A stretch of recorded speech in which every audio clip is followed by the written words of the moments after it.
I'm Katharine Schwab. I'm an assistant managing editor here at Forbes covering technology, and I am stoked to be here today with Eric Simons. He is the CEO and co-founder of StackBlitz, which is most known for its AI code generator, Bolt. You can use it to type in a prompt, and it will create any app or website that you want. Eric, thanks for joining me. Yeah, thank you for having me. I'm stoked to be here. Let's start by hearing a little bit more about what Bolt is and how people use it. Yeah, totally. Yeah, so Bolt is very simply, it is a website that allows you to type in a prompt in just normal English, and it'll actually build like full stack web applications entirely in your browser. So this category is kind of like called text to app or vibe coding. And we were really the first vibe coding tool to hit the market back in October of 2024. And today it's like Bolt has exploded in usage. We've got, I think, over 10 million people that have signed up for Bolt at this point. We're used by 75% of the Fortune 500.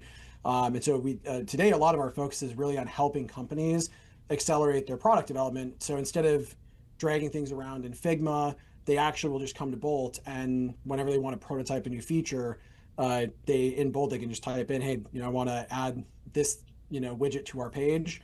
It'll make it, and it's actually shippable to production. So like our kind of slogan is like the prototype is the product. So that's like kind of the nature of what companies use this for is accelerating their product development cycles. Okay, great. So to rewind a little bit, I know you only launched Bolt in 2024, but StackBlitz dates much earlier. Talk to me a little bit about the journey of the company before you kind of hit on this really hot product. Yeah. So I started this company with actually one of my childhood best friends. He and I grew up down the street from each other in Chicago. I think we were like 13 when we learned how to code and build websites, and he and I have been building websites together ever since for the past a little over 2 decades now. And back in 2017, we started building StackBlitz, which is like the name of the company and the original product. And the vision was really to allow people to build like full stack web applications on the web in the same way that Figma and Canva had brought design to the web. So not like in the sense of like Wix, where it's like a drag and drop sort of thing or whatever, but actually, and just like simple websites, but like really building like real applications, to the degree like the same technologies that like Facebook and Google use, right, to build out their apps. And this technology didn't exist before we started working on this. And what we ended up working on that, the technology called web containers that like basically like some like kind of just do a little nerd speak here. It's like boots an operating system in your browser with WebAssembly. It took us years to build that, and people thought we were nuts, did not think it would work. Ended up working. So it was like a 3 or 4 year kind of deep technology bet. And then the product was a web-based IDE for developers. And the thing with developers is that they are very opinionated. They thought what we built was very cool. And they like would use it like lightly for random prototyping, that sort of thing. But getting them out of their local dev environments was a huge challenge. And so and it was kind of a mirage of a market, cloud IDEs in the late 2010s, early 2020s. And we are one of these products that there's a lot of hype, but the demand did not actually pan out to be a real business opportunity. And so going into 2024, it was kind of clear like we had to create a product that would actually change the trajectory of our business from a financial standpoint. Because I think at that point we were doing, I don't know, $500,000 of ARR after 7 years or something. So we with our board, we decided, well, if we can't really change the trajectory, we're going to have to spin down at the end of the year. So we tried out a whole bunch of different experiments in 2024. Bolt was the last one that we tried, and it worked better than I could have ever imagined. We went from like 0 to 20 million of ARR in the first 2 months of it being online. Which is insane. And so we ended up not shutting down the company, which was great. And now we're taking it to new heights. So that's kind of the condensed story of the thing. Yeah. And you also started a couple companies before StackBlitz as well. And I guess famously squatted in AOL's office for multiple months. Tell me a little bit more about your journey as an entrepreneur kind of before StackBlitz. Yeah, I was wondering if that was going to come up, hoping that wasn't going to. No, I'm kidding. But yeah. I mean, so when my co-founder and I first came out here, we were we had made the choice to not go to college because it was going to cost a ton of money. It's going to be like $30,000 a month to go to in-state at the University of Illinois or whatever. So we came out here. We're like, we're already making money doing this, as high schoolers. Let's just move out to Silicon Valley and figure out how to stay alive and ship software. And so we came out here basically broke. And kind of long story short is, we ended up going through a small accelerator at the time called the Magic 12 that became part of Y Combinator a few years later. But they had access to AOL's headquarters because they were renting office space from them. And so we got badges to go into AOL's headquarters anytime, day or night.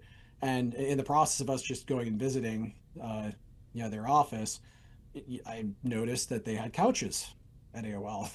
They had a gym which had showers and even a laundry machine. They Oh often had an boy. office. Yeah, so there's all these dots that connected, and so the 18 or 19-year-old version of me was like, like we're having trouble making rent.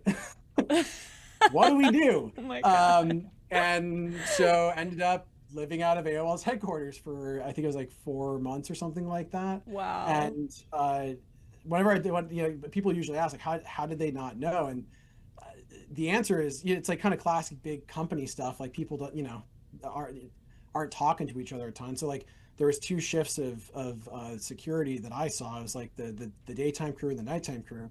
So the daytime crew just saw me working. They're like, this guy looks like a hard worker. And the nighttime crew would see me working and they'd be like, wow, this guy's a super hard worker. Man, he's even sleeping on the couch. Like AOL should promote this guy, And I don't know how Wow. they connected the dots. Eventually they did. And then one morning at 5 a.m, they threw me out and I slept on a Starbucks table outside because they weren't open yet. Wow. What a That was a hustle. long time ago. I should mention that was like 15, 16 years ago. I've got a house, I sleep in, I've got a kid, I've got a dog, I have responsibilities, right? And I'm a responsible adult now. So, but yeah, Crazy, crazy. What a great story. I'm glad to hear that you're no longer in that place where you're me crashing on a too. couch in an office. Yeah, I mean, the growth of the company has been just really remarkable, but there's also a lot of vibe coding apps out there now and a lot of competition in this space. Yep. So, who do you see as your biggest competitors and why do you feel like Bolt is unique? Yeah, I think, I mean, when we launched Bold, like we were the first thing that came out, and so the growth was just extraordinary. And for the first month, like I would wake up every day just kind of expecting it to stop, because that's like most things you launch, like products. My co-founder and I have launched dozens of things, through our career, and usually it's like you get a blip on the first day, it's like yay, and then it all comes back down. Then you spend a long time grinding it out, and then compounding, improving the product and stuff over time. This one, it just kept growing, and um, it was kind of like a murder mystery because it was like, what is going on? Who are these people using it? Like, why are they using it? And because they came from all walks of life. And when it kind of clicked though was just, it was clear that there's just this tectonic shift that was happening, and we were the first product, on that tectonic plate to hit, and it just became clear to me the vibe coding was going to be a thing. I mean, this is going to be everywhere. There's going to be new startups competing. There's going to be incumbents shipping this stuff in their products, and a year and a couple months later, that's exactly what has happened. And so the when we realized that, really we went into experimentation mode as far as there's tons of different types of customers using this. Who are really the right ones to focus on? And that tends to be when you ask that question, you're really asking the question, what kind of business do we want to build? Like, what sorts of customers do we think are the right ones to really build products for? And to us, what that really meant was durability of the revenue that was coming in. Like, who of these people who are actually going to use this every day in their workflows versus something that they're going to use, once a quarter or once a year, right?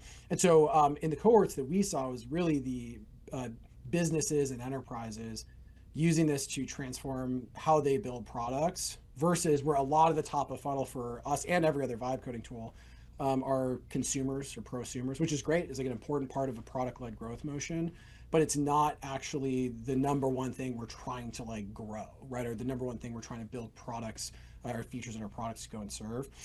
So for us, when we look at our competitors, we really look at, well, who are the companies that are doing a great job of serving businesses, kind of in this new vibe coding AI native frontier. And I think, God, everyone's competing with each other, I suppose. I think the frontier labs we keep an eye on because they're spending a lot of time going and selling to businesses. But when we look at the startups, there's actually not a lot of companies that are doing a super great job selling to existing businesses and enterprises today for this sort of functionality. I think Figma's done a good job with their product where they've added some AI capabilities and that sort of thing. But for what we see, it's really more of a race against ourselves in a sense to go and build out this kind of deep, capability suite in our products that'll actually allow businesses of every size and shape and type to adopt this sort of technology. Because I think that's really where a lot of the gap is today. If you're an average consumer wanting to play around with stuff, there's tons of options. It's super easy because you don't have to think about security. You don't have to think about tying it into some existing system or whatever. Not the case for businesses. And there just hasn't been a ton of focus on that end from what we've seen.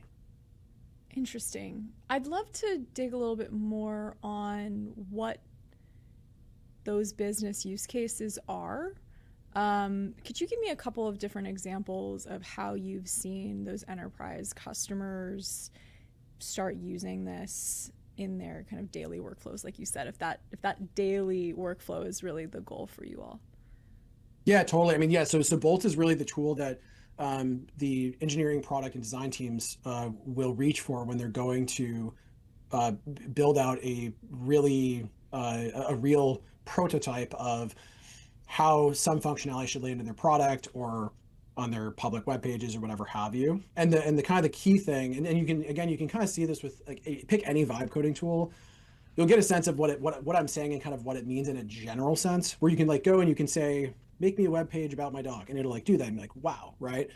But what's different for an enterprise company, if you're like Visa, for example, if you go and say, make me a landing page, that's going to tell our customers about why our credit card is the best, you certainly don't want that web page coming back looking like it's from MasterCard, right? That would be very bad. But that implies a number of things. That implies that the agent that's actually going and doing that work has access to all of the existing components that your company uses to ship into production, all of the designs, all of the documentation, guides, whatever, and is going to output that in a way that is visually comprehensive and appealing to end users in the way that the design team tends to document this stuff. And the engineering teams will document in the coded version of those design systems. So you need to have access to the repositories where that stuff exists. You need to have access to the documentation. You need to have an agentic system that knows how to actually piece those together in basically milliseconds from when the user hits enter.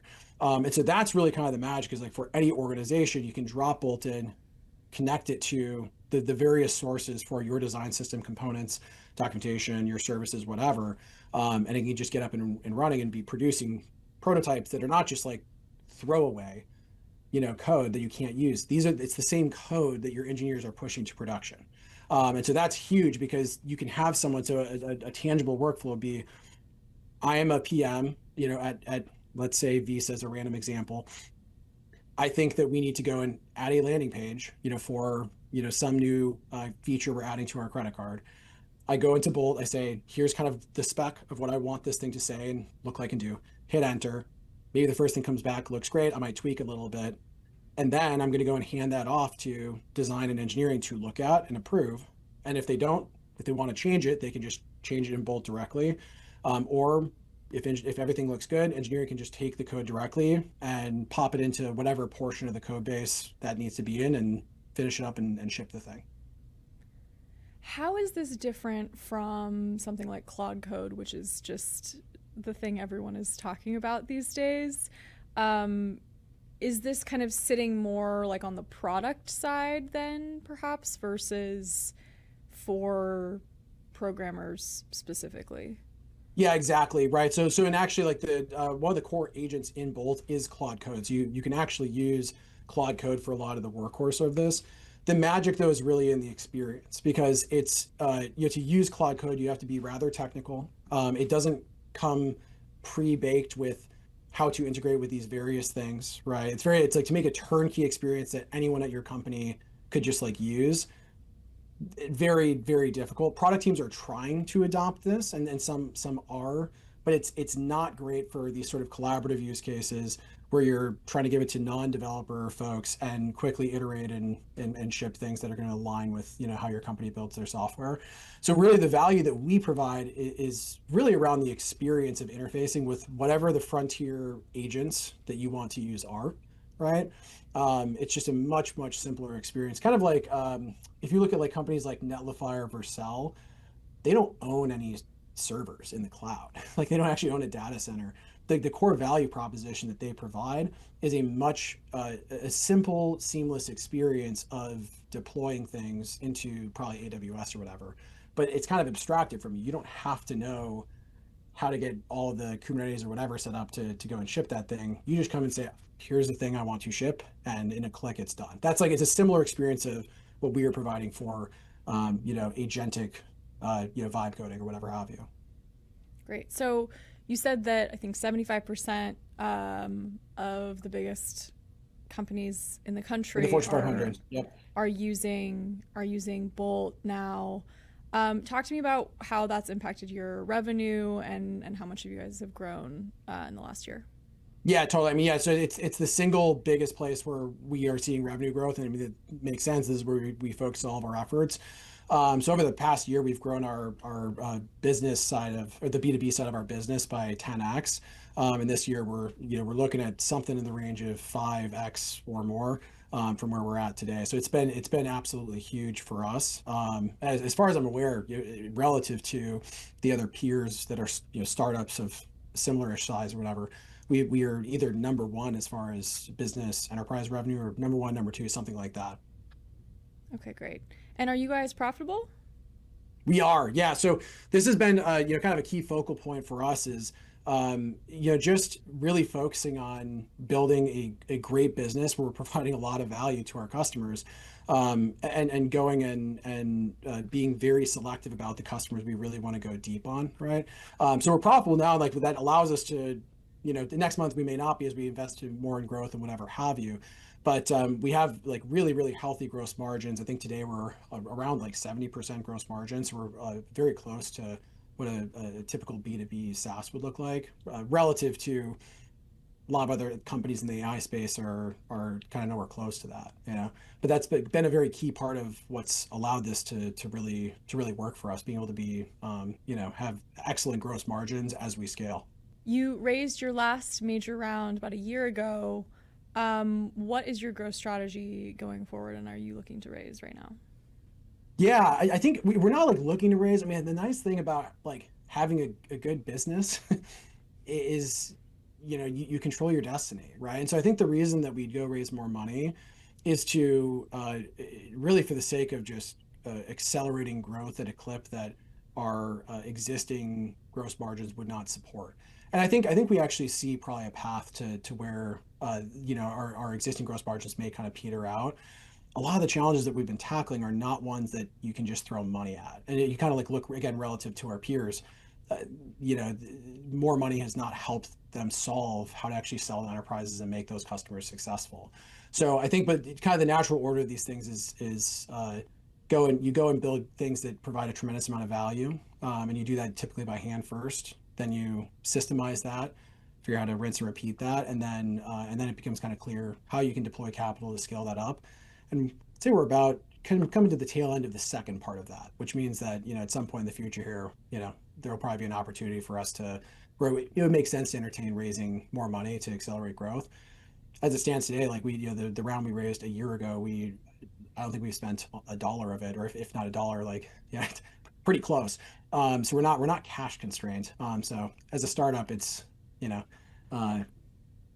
if you're not being forced to go spend time raising money, usually it's a good idea to just keep building the business.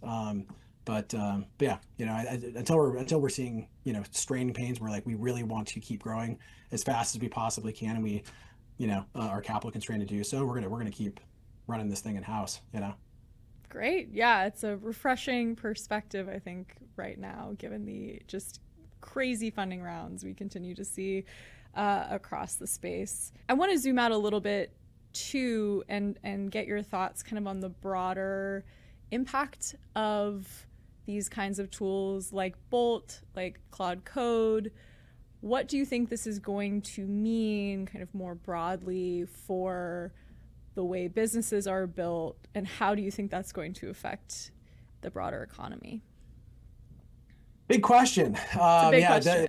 The question though, right? I mean, so I'll tell you like Yeah. how we are, and this kind of ties in with like the fundraising question as well, actually, because, a couple of months ago, we've got this, we kind of compiled this document internally, we kind of call our like manifesto or whatever. But, I mean, looking at the current state of technology and how it's improving, we believe strongly that every person is going to have their own agentic team. You imagine like 50 people that everyone in the world, everyone in a company has like their own personal team that they get to work with. And so given that, and that's really because of the progress happening around agents. So given that, the question really becomes how do you like set up your company to really maximally leverage that, right? So for us, we want to have like we're effectively pausing hiring as a company because we are prioritizing hiring of agents, of agentic systems, from everything from engineering to product to design to even our marketing go-to-market functions, and support and whatever have you. And that has allows us to move a lot faster than our competition because part of our belief is one person with a team of 50 agents is going to be faster than 50 people that's RTO in an office, right? And that's exactly what we're seeing. So we're a lot faster, much more nimble. We also have a much healthier gross margin as a result as a company. And so I think that what you're seeing with us, I think is going to become very much the norm at many companies, which is you're going to have a smaller number of people whose agency and leverage is multiples, right, of what it previously could have ever been imagined to be. So the way that we measure that is gross margin by employee. Like that tends to be a good way to kind of measure what's the impact that a single person is going to be able to have on the company. And our target over the next 12 to 18 months is to have the gross margin number be in the range of $10 million per person. And we think it sounds kind of crazy to say out loud because there's a few, if any, companies that actually have achieved that number today. But it seems inevitable that will be possible, and we want to be the first ones to do it. So I think that's how we're viewing this as it relates to the more macro side of the economy. I think that there's a lot of brilliant people at companies that have been held back by arcane processes and I call it like fake work. Like, you have to go and get permission to do this. And, Right. coming back to the example I said before, the PM that wants to ship a thing on the website, they'd have to go and write a memo, get it approved by so-and-so and so-and-so, and then maybe design gets to take a crack at it. And then that has to be approved. It's like, and then condense that down to just the PM typing, go make this thing. It comes back, you show it to people. Is it great? It ships, So I think the people that in companies that are really excited and have always been tinkerers and kind of visionaries of what they do, they're just going to be enabled to go and make change at a rate that they wanted to have before but couldn't. So I think there's going to be a lot of positives in that sense for the macro economy for people that are at various companies and stuff. It does also, raise the kind of specter of if companies are not hiring people or laying people off. Of course, there are lots of job fear. There's a lot of job fear here. Amazon just had mass layoffs and is investing heavily in AI. I mean, what you're talking about pausing hiring to kind of put that money toward AI systems instead.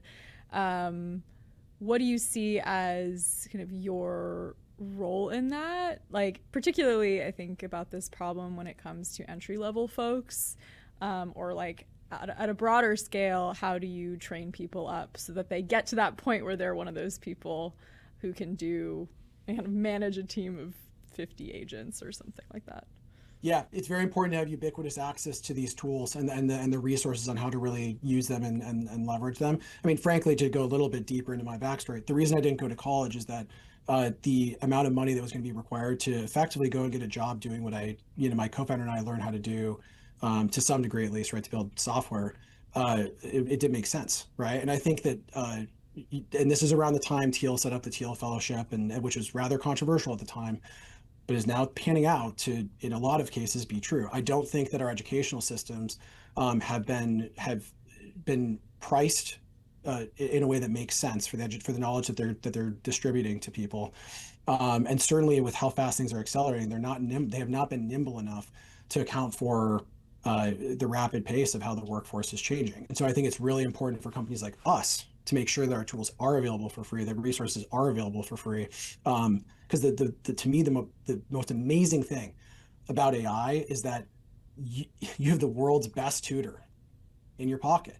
If you are so motivated to go learn and so motivated to try and learn how to understand or build things or whatever, access has never been more ubiquitous and more personalized to you.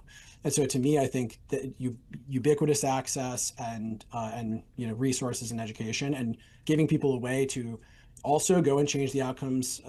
Do they need a job, or actually, like, could they run an independent business, right? Like, it's never been easier to provide value independently to the world. So I think to me, that's the dual mandate of companies like us, is make sure access to this technology is ubiquitous and enable people that would have maybe otherwise joined a workforce because colleges have not been great at teaching entrepreneurialism or whatever, giving them a path also in that direction too. Fascinating. All right, last question. What does your 15 agent team look like right now for yourself? Yeah, I mean, it's my job as CEO, right, is to be digging into all of the functions across our company, and we have agents for all of those things now. So what I am doing is I'm popping into our agent that is connected to our business intelligence data, right? That's in Snowflake or whatever. And I'm like, tell me how our customers are using our product. What are the things that they are saying? What are the problems they're running into? And it's pulling from the transcripts of calls they have with our sales and support teams, right? I'm going over and taking that. I'm like, okay, well, give me 5 proposed things that we can ship that would fix these things. I take that over into our product team, our product agent, say, okay, can you go make 5 pull requests and let's see what they look like, right? And so I'm constantly bouncing around and sharing what I find with our other teams. They go and take that and they work with their own agents to further dig in, because I'm not an expert, necessarily on any of this stuff. My job is to just glean top level insights and help arm the leaders at our company and employees at our company to go and take action where they're the experts of their craft. So I'm using a lot of agents to go and connect all that data, glean insights, and help our teams take advantage of it. Great. Eric Simons, thank you so much for joining me. Yeah, thank you for having me.